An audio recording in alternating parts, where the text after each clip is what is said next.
Merhaba arkadaşlar. Bugün size pompondan nasıl paspas yapacağımızı göstereceğim. Böyle pomponlarımız yapacağız. Bunlardan benim kullandığım renkler bu gördüğünüz pastel renkteki bir mor renk. Şöyle bir tane uçuk pembe rengim var. Sonra şöyle ebruli renkten mavi kullanıyorum. Şu pembe rengimizi kullanıyorum ve bir tane beyaz. Benim paspasıma renkleri bu gördüğünüz pompon renklerinden oluşmakta. Şimdi sizinle bir tane pomponunu nasıl yapıldığını gösterelim. Şimdi parmaklarımızı şöyle genişçe bir açıyoruz. Ama birincisini yaparken şöyle baş parmağımızla bir tutturalım ucunu ve sonra başlayalım şöyle bir sarmaya. Sarıyoruz, sarıyoruz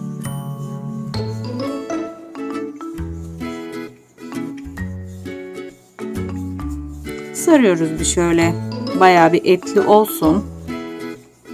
Dokunduğumuzda bir iplik hissedebilelim. Şöyle bir bakalım. Bu yeterli gibi. Şunu böyle sizin gözünüzün önünde bırakıyorum. Bir makasımızla kesiyoruz. Sonra bir tane bağcık kestim. Ve bu bağcımızın üzerine böyle ortalamaya çalışıyorum. Ve bunu ortaladığım gibi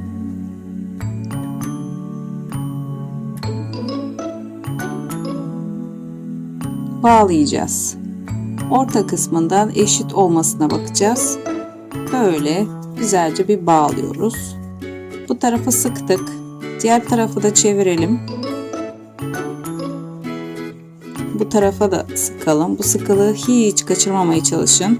Güzelce bir sıkı tutun. Sonra buraya da bir tane sıkı bağlayın ve düğümcük atın. Bir tane daha düğüm atın. Şimdi bu uzun ipler bizim zeminimizi tutturmak için gerekli. Şimdi bu kıvrılan kısımları şöyle keseceğiz. Keserken de ipleri yukarı doğru çektirmeyi unutmayın. Makasınızla yukarı doğru çektirin. Böyle bakalım, bu tarafta kesilmeyen yok. Kaçırdıysak yine gördüğünüzde bunları kesebilirsiniz.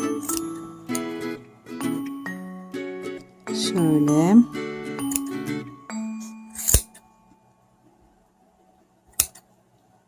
Şurada da var birkaç tane. Bakalım. Başka yok gibi. Şöyle pomponumuzu sallayalım. Varsa parçacıklar, onlar dökülüyor.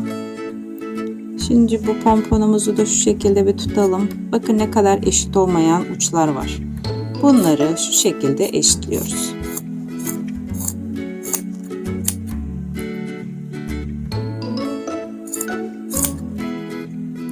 Şöyle.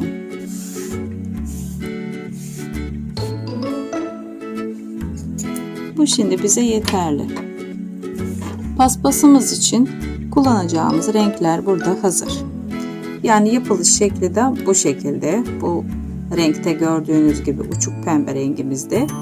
Şimdi bunları gelin birleştirelim. Paspasımızı nasıl birleştireceğimizi görelim.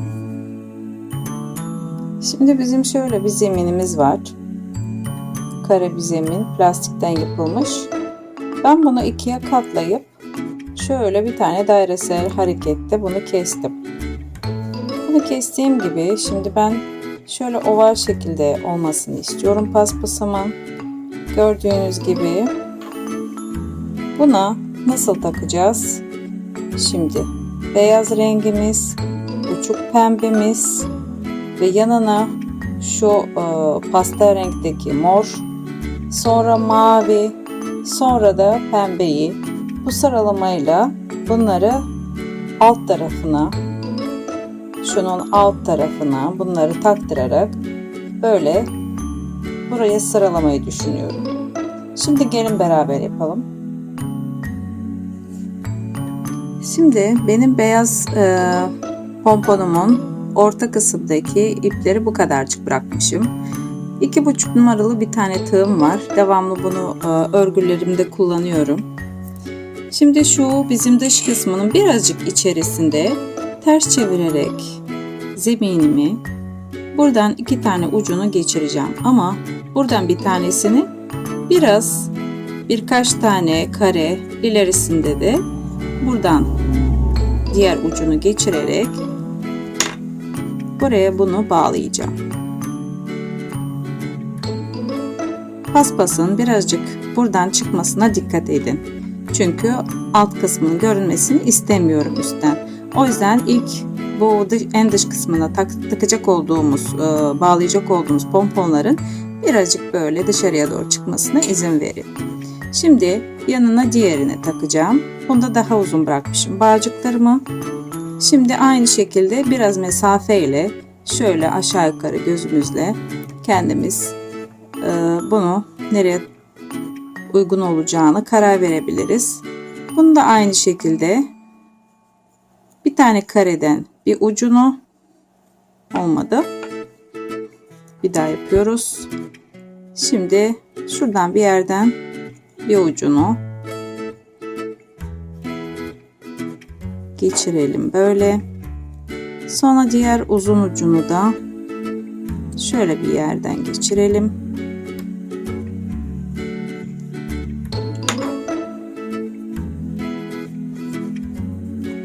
Burada bir düğümcük atalım. Sonra uzun iplerimizi keselim. Bu şekilde işlerimiz temiz olsun. Yani bunları yan yana böyle bir sürü bunları bu şekilde dizelim. Yapacağımız şey bu. En dış kısmında bu şekilde bizim pomponları bir dizelim. İşte hanımlar, paspasımız neredeyse bitti. Şimdi son bir tane pomponumu takmaya geldi sıra. Bu şekilde iplerimi tutuyorum. Arka taraftan aşağı yukarı nereye batacağımı belirlediğimde iplerimi alt tarafa çekiyorum. Diğerini de buraya çekiyorum.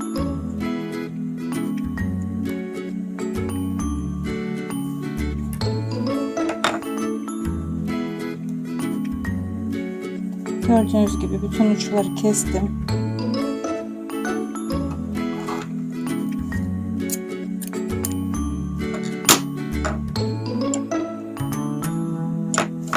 Bu şekilde bütün paspasımı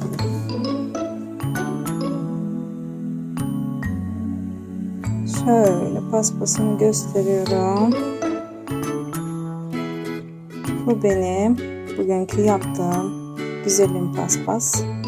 Sizin de aynı şekilde böyle bir tane paspasınız olabilir. İstediğiniz renklerde kombine edebilirsiniz. Alt kısmını da bu şekilde yaptım. Gördüğünüz gibi bir tanesi düştü. Onu da takacağız. Gelin beraber takalım. Bu da böyle sağlama yapılmış oldu. Acaba var mı başka takılacak? Yine şuradan batıyoruz.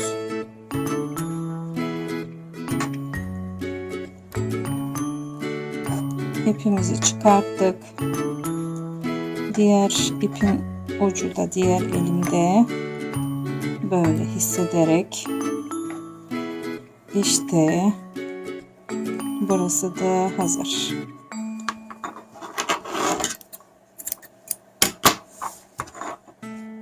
Güzelimiz paspasımız hazır.